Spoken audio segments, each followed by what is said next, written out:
that tells the world to come to the church? Nothing. But that's what we all kind of do. Oh, I got to get my friends and family to come to church. Where does it say that? It doesn't say that. It says you go into all the world.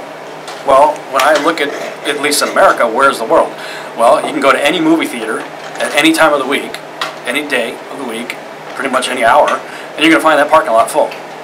Go to any church any time of the week, and you're not going to see the parking lot full. You might see it full on Sunday, you know, some churches on Saturday, maybe on the Sabbath, but they're not full Tuesday afternoon at 3 o'clock.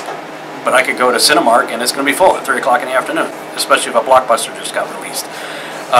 So that's where the world is. The Nielsen report says the average American watches 4 to 5 hours of television a day, and that's not even counting new media and things that they're watching on their cell phones and iPads and things like that. So they're glued to that medium. So if that's where the world is, statistically, then that's where I want to be. You know, good stuff. I want to be plugged in where they are already sitting.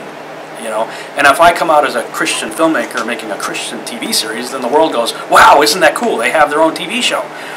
They don't bother to watch. You know, they don't go to the, you know, somebody doesn't tune in to episodic television or go to the movie to be preached to. They don't. If they want to be preached to, they go to church, or they can surf to TBN or something.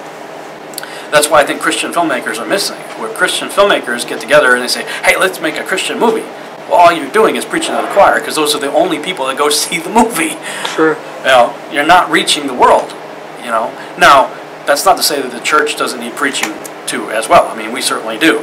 We've all got our own issues, and I think movies like Fireproof and things like that, I think they have their place. You know, they are powerful movies that help us to walk out our Christian life more effectively. So, you know, I don't mean to bash them, it's just that's not where my heart is. My heart is to be more evangelical and to get out into the world and to reach them where they're at. But Paul says the carnal mind cannot discern the things of the Spirit because they're spiritually discerned. So when you go out into the world and you start conking people over the head, the Bible says, you know, the Bible says, how many Christian movies have you seen where there's usually some guy with a bad southern accent, and I can say that I live in Texas, and they're always every 10... You're from Texas? I was born in Texas, and I've been living there since 2003. Very nice. I don't have a Texas accent because I lived in Massachusetts for 33 years. But, you know, and you know it as well as I do, if you've gone to any Christian movie, there's always that character, usually with a southern accent, saying, you know, the Bible says, and, you know, John chapter 3.